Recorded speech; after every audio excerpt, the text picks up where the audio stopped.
जमीन से 480 फीट ऊंचे 4500 साल पुराने इस पिरामिड के अंदर ऐसा क्या था जिसको सिर्फ देखने के लिए रिसर्चर्स ने एक रोबोटिक कैमरा पिरामिड के अंदर भेजा। एक जगह पर आकर रोबोटिक कैमरा रुक गया क्योंकि अब उसके सामने पत्थर का एक स्लैब था। रिसर्चर्स का मानना था कि इस स्लैब के पीछे जरूर कोई ऐसा राज छुपा है जो पिछले 4500 सालों से दफन है। ये राज इनको हर कीमत पर जानना था, इसलिए उन्होंने रोबोट के आगे एक ड्रिल मशीन लगाई जिसने उस पत्थर के स्लैब में बारीक छेद कर दिया।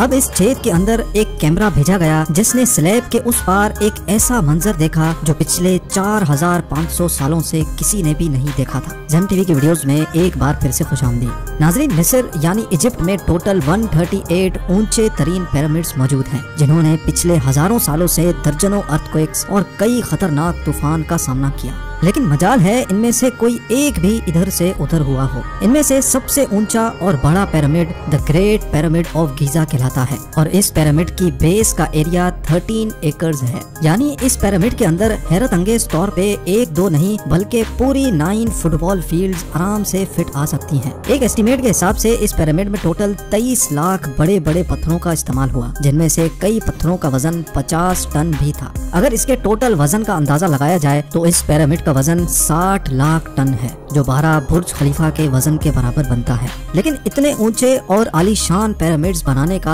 आखिर मकसद क्या था? हजारों साल पहले जब इंसान के पास कोई टूल्स भी मौजूद नहीं थे, तब इन पिरामिड्स की दीवारों को कैसे इंच बाय इंच लेवल किया गया? कैसे 50 टन वजनी पत्थरों को स्क्वायर शेप में काटकर बगैर क्रेन के ही 480 फीट ऊंचाई तक पहुंचाया गया? और इनको बनाने में ऐसे कौन से इंजीनियर्स का हाथ था जिन्होंने इन पिरामिड्स को अर्थक्वेक प्रूफ के साथ साथ इनकी तमाम साइड्स को एग्जैक्टली 51.5 डिग्री के एंगल पे सेट किया? ये सब आप जान सकेंगे आज की इस वीडियो में। तो आइए शुरू करते हैं।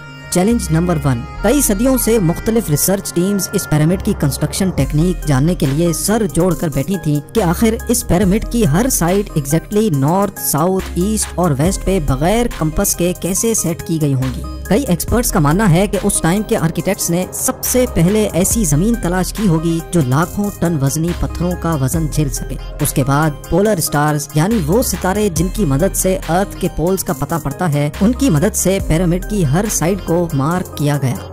ना कोई कंपास और ना ही कोई ऑप्टिकल इंस्ट्रूमेंट, सिर्फ इस बेसिक टेक्निक से हजारों साल पहले इस पिरामिड की डायरेक्शन सेट की गई और वो भी 0 एरर्स के साथ। Challenge number 2।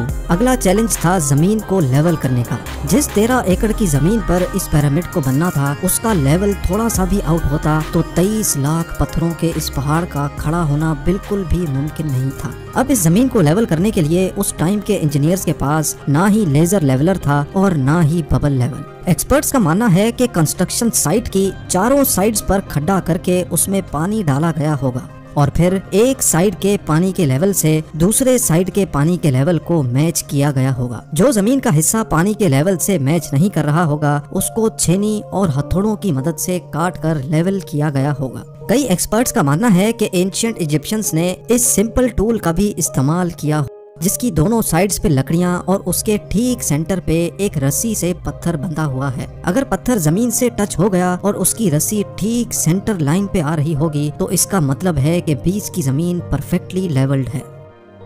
Challenge number 3। अब पिरामिड कंस्ट्रक्शन साइट पे डायरेक्शंस भी सेट थी, मार्किंग्स भी हो चुकी थी और जमीन का लेवल भी सेट था। अब बारी थी कंस्ट्रक्शन स्टार्ट करने की, जिसके लिए लाखों टन वजनी और बड़े पत्थर रिक्वायर्ड थे। लेकिन ये पत्थर काटने के लिए ना ही उनके पास ग्राइंडर थे और ना ही जैक हैमर्स। लेकिन फिर भी उन्होंने 50 टन वजनी पत्थर काटे भी और उनको स्क्वायर या रेक्टेंगल शेप भी दिया। लेकिन आखिर किसकी मदद से? जी हाँ, यही वो सिर्फ एक टूल था जिसकी मदद से पत्थरों को काटा गया। एक्सपर्ट्स का मानना है कि पिरामिड की कंस्ट्रक्शन पे इस्तेमाल होने वाली छेनी सिर्फ कॉपर से ही नहीं बनी थी, क्योंकि उनको भी ये बात मालूम थी कि कॉपर नरम होता है और पत्थर नहीं काट सकता। इसलिए इसमें एक केमिकल आर्सेनिक भी शामिल किया गया था। कॉपर और आर्सेनिक से बनाई जाने वाली ये छेनी लकड़ियों के हथौड़ों से पत्थरों पर ठोकी जाती थी और कई घंटों की मेहनत के बाद बड़े बड़े पत्थर शेप में लाए जाते थे।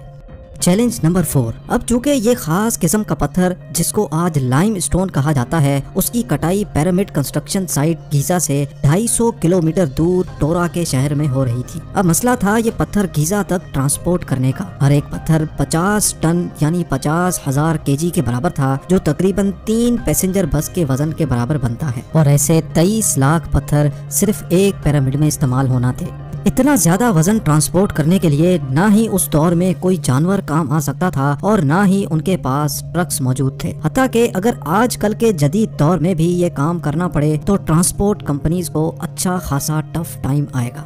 हैरत अंगेज तौर पे ये काम वर्कर्स और कश्तियों की मदद से किया गया। जी हाँ, टोरा और गीजा के दरमियान मौजूद रिवर का फायदा उठाया गया और बड़ी बड़ी कश्तियों में पत्थर लाद कर पिरामिड साइट पर पहुँचाए गए। एक्सपर्ट्स का मानना है कि ये काम इतना आसान नहीं था। शिप्स में इतने बड़े पत्थर की लोडिंग और अनलोडिंग में कम से कम भी 500 मजदूरों की आर्मी एक ही वक्त में लगाई गई होगी। Challenge number 5। जो एक्सपर्ट्स की टीम्स पिरामिड की कंस्ट्रक्शन पर रिसर्च कर रही थी, उनको अब अपने कई सवालों के जवाब मिल चुके थे, लेकिन एक बात उनको हर वक्त सता रही थी कि लाइमस्टोन कट भी गए, ट्रांसपोर्ट भी हो गए और कंस्ट्रक्शन के दौरान एक के ऊपर एक लगना भी शुरू हो गए। मसला ये था कि पत्थर इतनी ऊंचाई तक आखिर पहुंचाए कैसे गए होंगे। कई एक्सपर्ट्स का मानना है कि पिरामिड की कंस्ट्रक्शन से पहले ही ये प्लान कर लिया गया था। या तो ये स्पाइरल ट्रैक के जरिए ऊपर गए होंगे या फिर जिग जैग तरीके से, लेकिन ये बात तो तय है कि 50,000 केजी के पत्थर ऊपर मजदूरों की आर्मी की मदद से ही खींच कर गए होंगे। Challenge number 6। बात सिर्फ लाखों मजदूरों छेनी हथौड़े से लाइमस्टोन काटने और इतने बड़े पत्थरों को ट्रांसपोर्ट करने की ही नहीं थी। इस पिरामिड के अंदर कंपार्टमेंट्स, उनके अंदर जाने का रास्ता और कई छोटी छोटी सुरंगें भी बनाई गई थी। बाकी सब चीजें तो ठीक थी, लेकिन एक चीज एक्सपर्ट्स को हैरान कर गई और वो ये थी कि अंदर के कंपार्टमेंट्स में जो पत्थर इस्तेमाल हुआ था वो लाइमस्टोन नहीं बल्कि ग्रेनाइट था। जी हाँ, ग्रेनाइट एक ऐसा पत्थर है जो डायमंड के बाद दुनिया का सबसे सख्त तरीन स्टोन माना जाता है। आजकल के मॉडर्न दौर में भी ग्रेनाइट बड़े बड़े ग्राइंडर्स की मदद के सिवा काटा ही नहीं जा सकता। दुनिया भर से कई आर्कियोलॉजिकल एक्सपर्ट्स को पिरामिड का विजिट भी करवाया गया, लेकिन किसी को भी इस बात का सुराग नहीं मिला कि 4500 साल पहले इजिप्शियंस ने ग्रेनाइट जैसे ठोस पत्थर को इतनी सफाई से कैसे काटा था। आखिरकार कई सालों के बाद एक्सपर्ट्स ने इस मिस्ट्री को भी सॉल्व कर दिया। इजिप्शियंस ने ग्रेनाइट को इतनी सफाई से एक ऐसे आरे से काटा था जिसके दांत ही नहीं थे। जी हाँ, बगैर दांतों वाले इस आरे के दोनों साइडों पर वजन डालकर इसको ग्रेनाइट पर चलाया जाता था और बीच में बजरी डाली जाती थी। एक्सपर्ट्स का मानना है कि इस तरीके से इतने बड़े पत्थर को काटने में 4 महीनों का वक्त लग जाता था। आखिरकार पिरामिड्स बनाने का मकसद क्या था?